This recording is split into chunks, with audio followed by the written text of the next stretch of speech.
sidang majelis, hadirin dan saudara-saudara sebangsa dan setanah air yang saya hormati. Di awal pidato ini, kami mengajak kepada segenap bangsa Indonesia untuk bersyukur kepada Allah, Tuhan yang Maha Esa, atas segala karunia, keberkahan dan kenikmatan yang telah diberikan kepada kita bangsa Indonesia, terutama nikmat kemerdekaan. Sholawat dan salam senantiasa kita curahkan kepada Nabi Muhammad SAW beserta keluarganya, sahabatnya, dan para pengikutnya. Pada hari Minggu, tanggal 17 Agustus tahun 2025, kita, seluruh bangsa Indonesia, akan merayakan kemerdekaan ke-80. Kita akan kembali mengibarkan sangsaka merah putih dengan penuh haru dan hormat di seluruh penjuru tanah air. Namun, tahun ini peringatan itu telah berbeda dan lebih teristimewa. Kita akan memperingati hari ulang tahun kemerdekaan Republik Indonesia yang ke-80, sebuah angka yang bukan hanya besar secara matematis, tetapi juga monumental dari segi sejarah. 8 dekade yang lalu, proklamasi kemerdekaan dikumandangkan oleh Dwi Tunggal Proklamator kita, yakni Soekarno-Hatta atas nama bangsa Indonesia. Ini adalah sebuah deklarasi tegas bahwa bangsa Indonesia ingin berdiri di atas kaki sendiri dengan harga diri dan kemanusiaan yang utuh. Momen peringatan kemerdekaan bukan hanya tentang merayakan masa lalu, tetapi juga tentang merenungkan perjalanan bangsa kita dari masa ke masa, serta menetapkan langkah-langkah baru untuk menyongsong masa depan yang lebih gemilang. Sidang majelis dan hadirin yang berbahagia, nasionalisme bukan hanya slogan. Bung Karno pernah mengingatkan, bangsa yang besar adalah bangsa yang menghormati jasa pahlawannya.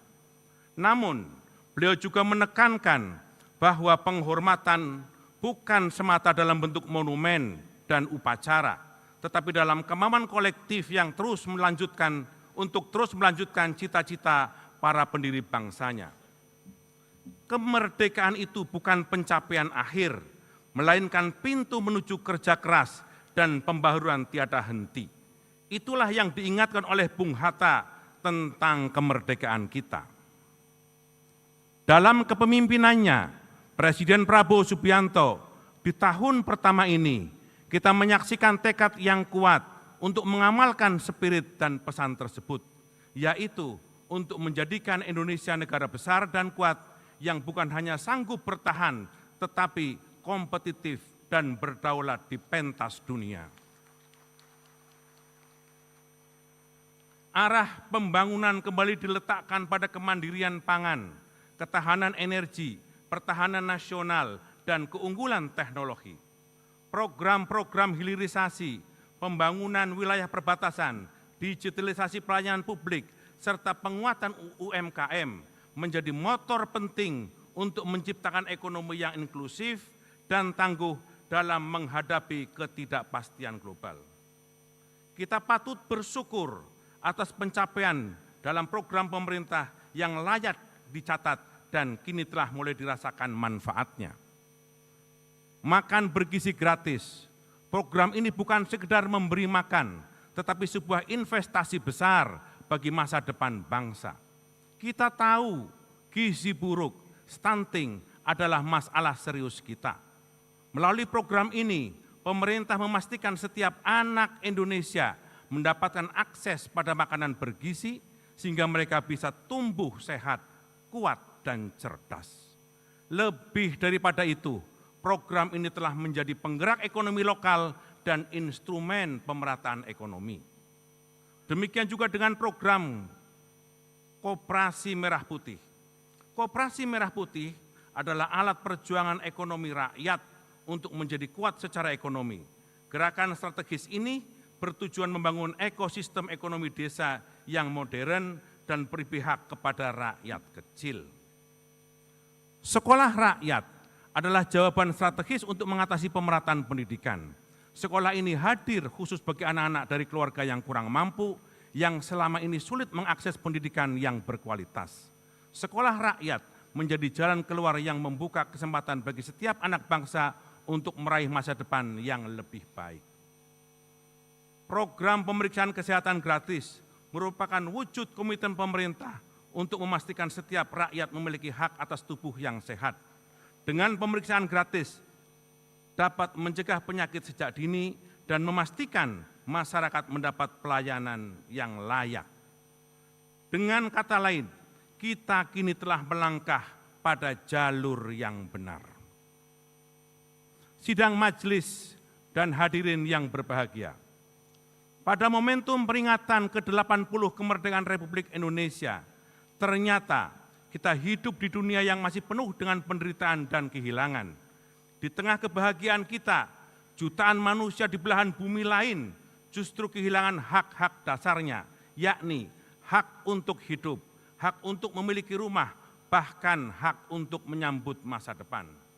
Saat ini, kita menyaksikan ketegangan yang meningkat di berbagai belahan dunia, seperti di Timur Tengah, khususnya antara Iran dan Israel. Kita juga menyaksikan konflik berkepanjangan dan kebiadaban yang memenuhi syarat unsur genosida di Gaza, Palestina.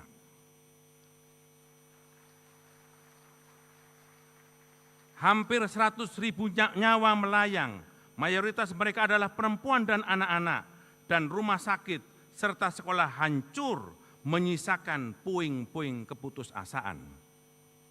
Politik luar negeri Indonesia harus tetap berpihak pada perjuangan kemanusiaan, termasuk dukungan tegas yang konsisten kepada kemerdekaan bangsa Palestina.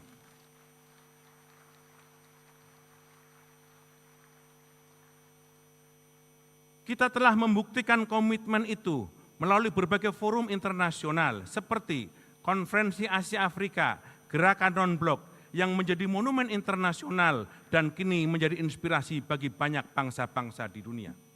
Oleh karena itu, MPR menyambut baik ikhtiar yang dilakukan oleh Presiden Prabowo Subianto yang selalu menyuarakan perdamaian dalam berbagai forum internasional tentang tata kelola dunia baru, termasuk dukungannya kepada kemerdekaan bangsa Palestina.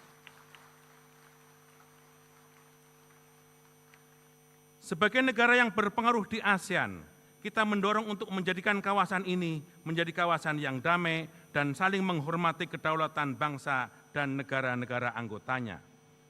Kita meyakini bahwa dialog dan diplomasi adalah cara terbaik untuk membina hubungan di ASEAN, termasuk untuk menyelesaikan konflik Kamboja dan Thailand.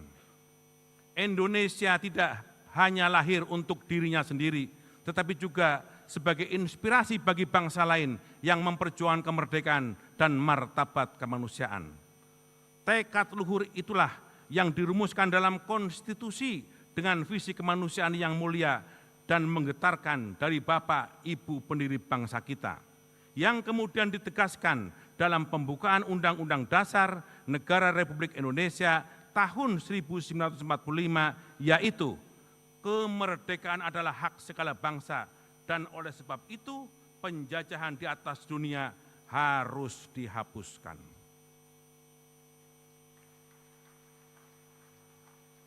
Sidang majelis dan hadirin yang berbahagia, Badan Pengkajian MPR dengan didukung oleh Komisi Kajian Ketatanegaraan telah menyelesaikan rumusan pokok-pokok haluan negara atau PPHN. Maka pada tanggal 6 Agustus tahun 2025, dalam rapat gabungan yang dihadiri oleh pimpinan fraksi dan kelompok DPD, Badan Pengkajian MPR telah menyampaikan hasil rumusan awal PPHN. Terkait dengan hal tersebut, kami mengajak kepada segenap lembaga-lembaga negara, akademisi, tokoh-tokoh masyarakat, organisasi kemasyarakatan, dan seluruh lapisan masyarakat Indonesia untuk menyampaikan pandangan dan pendapat untuk memberikan masukan terkait dengan konsep PPHN tersebut. Sidang majelis dan hadirin yang berbahagia, peringatan kemerdekaan bukan sekedar seremoni, Peringatan ini menjadi ruang refleksi dan evaluasi moral dan konstitusional. MPR mengajak semua elemen bangsa untuk mendukuhkan kembali komitmennya terhadap agenda pemberantasan korupsi, kolusi, dan nepotisme atau KKN. Sebagaimana yang diamanatkan dalam TAP MPR nomor 11 tahun 1998 dan TAP MPR nomor 8 tahun 2001. MPR mengapresiasi upaya yang sungguh-sungguh yang dilakukan oleh pemerintah dalam menindak tegas kasus-kasus korupsi melalui aparat penegak hukum yang semakin tegas. Ini langkah awal yang patut didukung dan konsisten oleh semua pihak. Sebab korupsi bukan sekedar kejahatan hukum dan finansial. Ia adalah pengkhianatan terhadap ruh kemerdekaan dan demokrasi. Ia merusak legitimasi negara dan menghancurkan harapan masa depan. Ia menodai ruh kebangsaan kita sendiri. Etika kehidupan berbangsa sebagaimana tertuang dalam TAP MPR nomor 6 tahun 2001 harus diwujudkan dalam perilaku politik yang jujur, pemerintahan yang bersih, hukum berkeadilan, serta budaya ilmu dan ekologi yang berkelanjutan. Sidang majelis dan hadirin yang berbahagia, pada tanggal 18 Agustus adalah Hari Konstitusi, hari ketika Undang-Undang Dasar Negara Republik Indonesia tahun 1945 ditetapkan sebagai konstitusi negara kita, tak lama setelah proklamasi kemerdekaan dikumandangkan. Peringatan ini adalah saat yang tepat untuk menghayati bahwa konstitusi kita bukanlah sekedar dokumen hukum, melainkan konstitusi yang hidup dan memastikan kita tetap bersatu sebagai satu bangsa yang utuh. Sebagai konstitusi yang hidup, Undang-Undang Dasar kita harus terus dikaji supaya ia tetap relevan sepanjang zaman. Sidang majelis dan hadirin yang berbahagia, Indonesia adalah negara dan bangsa yang kaya, namun sebuah bangsa yang besar tidak akan membiarkan kekayaan itu hanya dinikmati oleh segelintir orang. Di bawah kepemimpinan Presiden Prabowo Subianto, aktualisasi pelaksanaan pasal 33 Undang-Undang Dasar Negara Republik Indonesia tahun 1945 bukan sekedar janji, tetapi sebuah komitmen untuk kembali kepada ruh konstitusi dengan memprioritaskan kemandirian ekonomi dan pengelolaan sumber daya alam untuk kepentingan nasional. Pemerintah berupaya mewujudkan apa yang diamanatkan oleh pasal 33 tersebut. Inilah mengapa para pendiri bangsa kita merumuskan sebuah pasal yang luar biasa visioner, yaitu pasal 33 Undang-Undang Dasar 1945. Sidang majelis dan hadirin yang berbahagia, MPR saat ini memiliki 3 peran utama, yaitu sebagai rumah kebangsaan, pengawal konstitusi, dan penjaga kedaulatan rakyat. Sebagai rumah kebangsaan, MPR adalah wadah bagi seluruh elemen bangsa untuk berkumpul, berdialog, dan menyuarakan aspirasi. Disinilah berbagai perbedaan disatukan dan titik temu ditemukan demi kepentingan bersama. Selanjutnya, sebagai pengawal konstitusi, MPR berfungsi menjaga dan memastikan nilai-nilai konstitusional terus hidup serta diterapkan dalam setiap aspek kehidupan berbangsa dan bernegara. Dan sebagai penjaga kedaulatan rakyat, MPR berupaya memastikan setiap kebijakan negara selalu berpihak kepada rakyat, karena rakyatlah pemegang kedaulatan tertinggi di negeri ini. Oleh karena itu, sebagai representasi seluruh elemen bangsa, MPR memiliki tanggung jawab strategis dalam menjaga arah dan moral kebangsaan. Basis kekuatan Indonesia adalah ikatan-ikatan persatuan, kerukunan, kegotong royongan, kebersamaan sebagai satu kesatuan. MPR memiliki tanggung jawab besar untuk menjaga dan memelihara ikatan kebangsaan ini. MPR bukan penafsir hukum positif, melainkan penjaga napas konstitusi agar tetap hidup dan membumi. Caranya dengan membudayakan nilai-nilai luhur kebangsaan melalui 4 pilar kebangsaan dan bernegara, yaitu Pancasila, Undang-Undang Dasar Negara Republik Indonesia tahun 1945, Negara Kesatuan Republik Indonesia, dan Bhinneka Tunggal Ika. Oleh karena itu, konsistensi dalam mengamalkan 4 pilar bukan sekedar menjadi kewajiban, namun menjadi benteng yang membuat kita kuat, tetap kokoh dalam menghadapi berbagai tantangan dan dinamika global. Disitulah letak daya tahan kita sebagai bangsa, disitulah fondasi Indonesia maju, dan disitu pula lah kita akan terus melangkah dan bertahan sampai kini dan yang akan datang. Sidang majelis yang berbahagia, sebelum mengakhiri pidato ini, izinkan kami membacakan 3 buah pantun.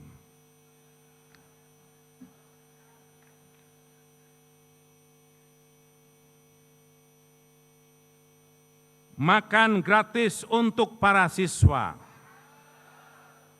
Ilmu dan adab dalam membangun bangsa.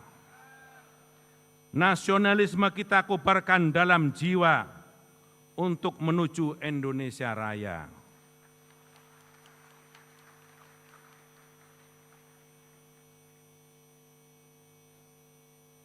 Indonesia kaya akan sumber daya, asta cita untuk Indonesia tercinta, dan antara optimalkan aset negara menuju masa depan yang cerah dan sejahtera.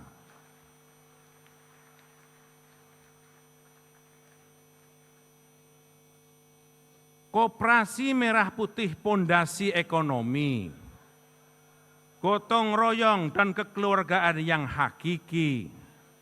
Prabowo Subianto adalah pemimpin sejati untuk Indonesia Raya yang tetap abadi.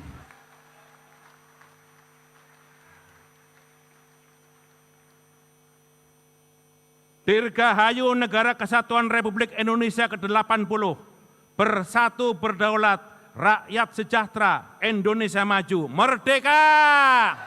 Merdeka! Merdeka!